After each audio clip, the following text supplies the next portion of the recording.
와우. 어디서 좀 노셨군요. 점수는 99점. 당신은 가수왕.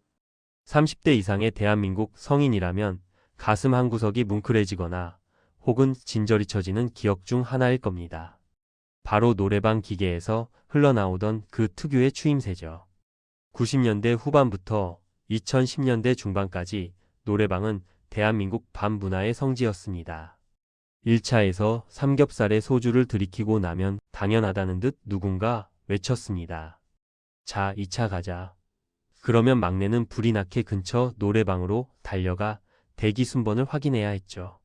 방이 없어서 복도에서 30분씩 기다리는 것도 예사였습니다. 하지만 지금 그 찬란했던 노래방 공화국이 무너지고 있습니다. 오늘은 단순히 노래방이 안 된다는 이야기를 넘어 대한민국 사회 구조와 심리가 어떻게 변했는지 그 거대한 흐름을 파헤쳐 봅니다. 먼저 숫자가 말해주는 차가운 현실을 직시해 보죠. 국세청과 KB금융지주 경영연구소 자료를 종합하면 국내 노래방 수는 2011년 약 3만 5천 개를 기점으로 가파른 내리막길을 걷고 있습니다. 신규 창업 수치를 볼까요? 2016년과 비교하면 현재 창업 건수는 무려 40% 이상 증발했습니다. 더 심각한 건 폐업률입니다. 새로 문을 여는 곳보다 문을 닫는 곳이 압도적으로 많습니다.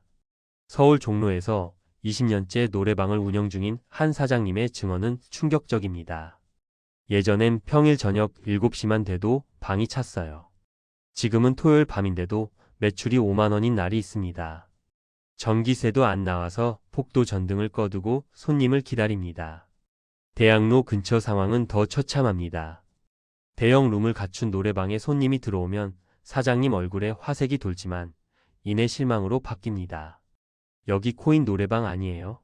라고 묻고는 그냥 나가버리는 젊은이들이 절반 이상이기 때문입니다.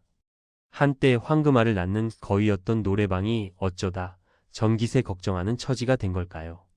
역사를 거슬러 올라가면 1991년 부산 하단동에서 대한민국 최초의 노래방이 등장합니다. 당시 PC방도 대중적인 스마트폰도 없던 시절 노래방은 혁명이었습니다. 1999년 정부는 영업시간 제한을 풀고 청소년 출입 밤 10시 이전을 허용하며 기름을 부었습니다.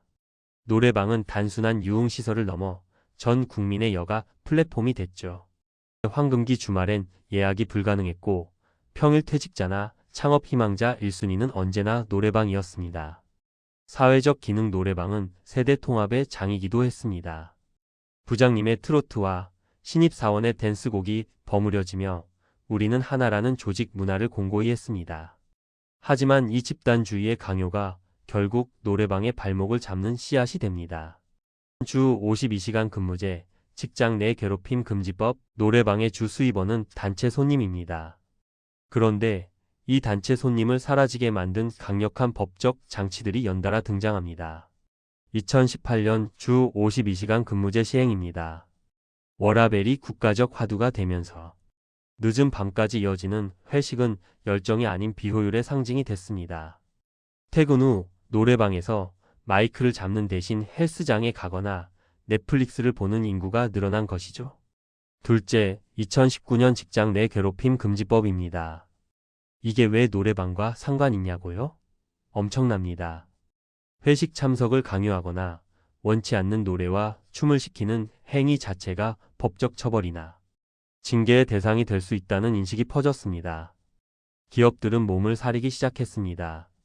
셋째, 대기업들의 회식 금지 캠페인입니다.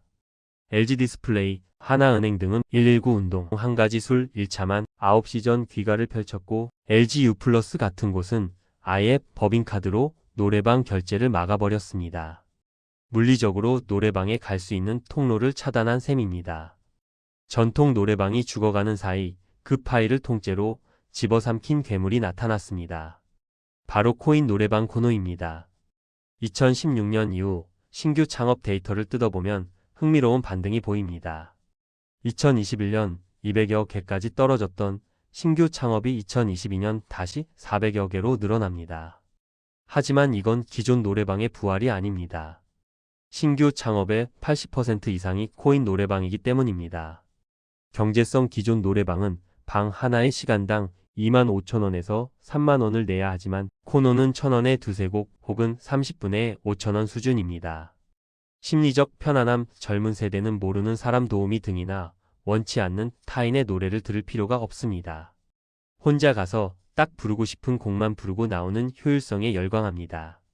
시스템 무인 키오스크 시스템으로 운영되니 업주 입장에서도 인건비 부담이 적어 창업 수요가 이쪽으로 쏠린 겁니다. 결정타는 역시 코로나19였습니다. 밀폐된 공간에서 마스크를 벗고 침을 튀기며 노래를 부르는 행위는 방역 당국이 가장 경계하는 1순위 위험 활동이었습니다. 수개월간의 집합 금지, 영업시간 제한은 노래방 사장님들의 숨통을 조였습니다. 더 무서운 건 엔데믹 이후에도 사람들의 습관이 돌아오지 않았다는 점입니다. 3년 동안 사람들은 2차 노래방 안 가도 세상 안 무너지는구나를 깨달아 버렸습니다. 이제 조금 더 깊고 어두운 이야기를 해보겠습니다. 왜 많은 사람이 노래방을 기피하게 되었을까요? 바로 변질된 이미지 때문입니다. 길을 가다 보면 노래 연습장 간판인데 방자의 이응이 하트나 마이크로 된 곳들을 보셨을 겁니다. 이는 법적으로 노래 연습장 명칭을 쓸 수 없는 유흥단란, 추점들이 일반 노래방인 척 위장하는 영업 방식입니다. 노래 연습장, 문체부 관할, 술 절대 금지, 도우미 절대 금지. 유흥주점, 식약처 관할 술 가능, 도우미 가능. 대신 세금이 어마어마함. 문제는 일반 노래 연습장으로 등록해놓고 몰래 술을 팔고 도우미를 부르는 불법 영업이 관행처럼 굳어졌다는 겁니다. 최근 도우미 비용은 1시간에 7, 8만 원 선까지 치솟았습니다. 맥주 한 캔에 만원씩 받는 바가지 요금까지 합치면 성인 둘이서 2시간만 놀아도 5, 60만 원이 우습게 나갑니다. 이런 음성적인 문화는 젊은 세대와 여성 고객들이 노래방을 불결하고 위험한 곳으로 인식하게 만들었습니다. 노래방 가자는 제한이 즐거운 유흥이 아니라 불법과 탈법이 판치는 곳으로의 초대로 느껴지게 된 것이죠. 사회학적으로 보면 더 깊은 이유가 있습니다. 대학 내일 20대 연구소의 조사에 따르면 19세에서 34세 인구의 66.8%가 좋아하는 것을 해주는 것보다 싫어하는 행동을 하지 않는 것을 선호한다고 답했습니다. 과거에는 상사가 좋아하는 트로트를 박수치며 들어주는 것이 미덕이었지만 지금 세대에게 그것은 감정 노동일 뿐입니다. 내가 가수도 아닌데 왜 돈 내고 남 앞에서 노래를 불러야 하느냐. 노래방 가서 탬버린 치는 시간이 제일 아깝다라는 반응이 지배적입니다. 개인의 취향을 존중받고 싶어 하는 실존주의적 가치관이 노래방이라는 집단 유흥 문화를 밀어낸 것입니다. 그렇다면 노래방은 완전히 사라질까요? 전문가들은 양극화가 진행될 것이라고 봅니다. 초고가 프리미엄화, 압도적인 음향시설과 호텔급 인테리어를 갖추고 프라이빗한 모임을 원하는 부유층을 공략하는 전략입니다. 공간 대여 사업으로의 전환 단순히 노래만 부르는 게 아니라 생일 파티, 보드게임, 영화 시청이 가능한 멀티파티룸으로 변신하는 경우입니다. 디지털화 에브리싱 같은 노래방 앱은 이미 수천만 다운로드를 기록했습니다. 굳이 밖에 나가지 않고 집에서 블루투스 마이크로 즐기는 홈 싱잉족이 늘어날 것입니다. 하지만 안타깝게도 우리가 알던 동네 골목의 평범한 노래방들은 대부분 역사 속으로 사라질 운명에 처해 있습니다. 어디서 좀 노셨군요. 이 정겨운 목소리는 이제 한 시대의 유물이 되어가고 있습니다.